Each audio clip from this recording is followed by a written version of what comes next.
Bismillahirrahmanirrahim. Assalamualaikum warahmatullahi wabarakatuh. Perkenalkan, nama saya Ida ini. Baik, saya akan memaparkan materi saya dari kelompok 10, yaitu tentang tindak pidana pencucian uang. Saya di sini akan menjelaskan tentang pengertian tindak pidana pencucian uang. Istilah pencucian uang berasal dari bahasa Inggris, yakni money laundering. Jika melihat pengertian money laundering yang diartikan secara terpisah, akan mendapatkan kata money dan laundering, sehingga kata money dalam kamus lengkap bahasa Inggris dan bahasa Indonesia yaitu uang, dan arti laundering berasal dari kata dasar laundry dalam kamus lengkap bahasa Inggris dan Indonesia yaitu pencucian. Jadi kata money laundering jika digabungkan akan menjadi suatu istilah dan akan memperoleh pengertian sebagai kata kerja, yaitu pencucian uang. Yang diartikan lebih luas lagi adalah uang yang telah dicuci, dibersihkan, atau diputihkan. Selanjutnya pencucian uang menurut S.R.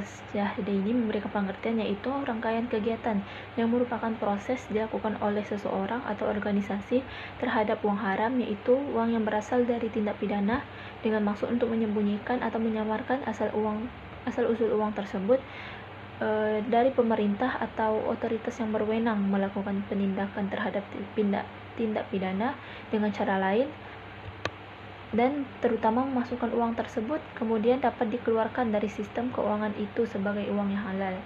Sedangkan menurut Black Law Dictionary, pencucian uang diartikan sebagai istilah yang digunakan untuk menjelaskan investasi atau transfer uang hasil dari korupsi, transaksi obat bius, dan sumber-sumber ilegal lainnya ke dalam saluran yang legal atau sah, sehingga sumber yang aslinya tidak dapat ditelusuri.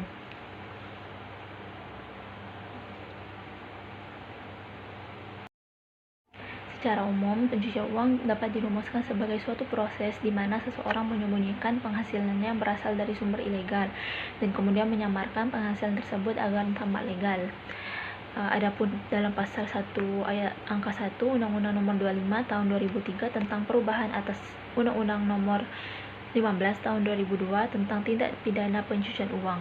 Pengertian pencucian uang dalam undang-undang ini adalah perbuatan menempatkan, mentransfer, membayarkan, membelanjakan, menghibahkan, menyumbangkan, menitipkan, lalu membawa ke luar negeri, menukarkan atau perbuatan lainnya ke atas harta kekayaan yang diketahuinya atau patut diduga merupakan hasil tindak pidana dengan maksud menyembunyikan atau menyamarkan asal-usul harta kekayaan sehingga seolah-olah menjadi harta kekayaan sah. Baik, sekian dari saya. Selanjutnya, mekanisme tindak pidana pencucian uang akan dilanjutkan oleh Saudari Hayatun Nufus. Assalamualaikum warahmatullahi wabarakatuh. Baik, di sini saya Tunufus sebagai pemateri kedua dari kelompok 10 akan menjelaskan tentang mekanisme dari pencucian uang, yang mana mekanisme pencucian uang ini ada 3. Yang pertama, plasement atau penempatan di sistem keuangan, yang mana fase ini merupakan menempatkan uang yang dihasilkan dari suatu aktivitas kejahatan, misalnya dengan pemecahan sejumlah besar uang tunai menjadi jumlah kecil yang tidak mencolok untuk ditempatkan dalam sistem keuangan, baik dengan menggunakan rekening simpanan bank atau dipergunakan untuk membeli sejumlah instrumen keuangan. Selanjutnya, yang kedua ada layering atau melapisi dana, yang artinya sebagai memisahkan hasil tindak pidana dari sumbernya, yaitu aktivitas kejahatan yang terkait melalui. Selanjutnya, memisahkan hasil tindak pidana dari sumbernya, yaitu aktivitas kejahatan yang terkait melalui beberapa tahapan transaksi keuangan. Selanjutnya, tahapan ketiga itu ada integration, yang mana integrasi ke dalam sistem keuangan yang sah, yang mana tahapan ketiga ini adalah upaya untuk menetapkan suatu landasan sebagai suatu legitimate tax limitation bagi hasil kejahatan. Di sini uang yang dicuci melalui placement maupun layering dialihkan ke dalam kegiatan-kegiatan resmi sehingga tampak tidak berhubungan satu sama lain dan dengan aktivitas kejahatan sebelumnya yang menjadi sumber dari uang yang dilondri. Selanjutnya, modus dari pencucian uang di sini ada 10 yang harus kita ketahui. Modus yang pertama yaitu smurfing. Modus ini merupakan upaya untuk menghindari pelaporan dengan memecah-mecah transaksi yang dilakukan oleh banyak pelaku. Modus yang kedua adalah structuring, yang mana modus ini adalah yakni upaya untuk menghindari pelaporan dengan memecah-mecah transaksi sehingga transaksi menjadi lebih kecil.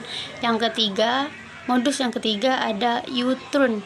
Modus bernama U-turn merupakan upaya menggaburkan asal-usul hasil kejahatan dengan memutarbalikkan transaksi yang setelah itu dikembalikan ke rekening asalnya.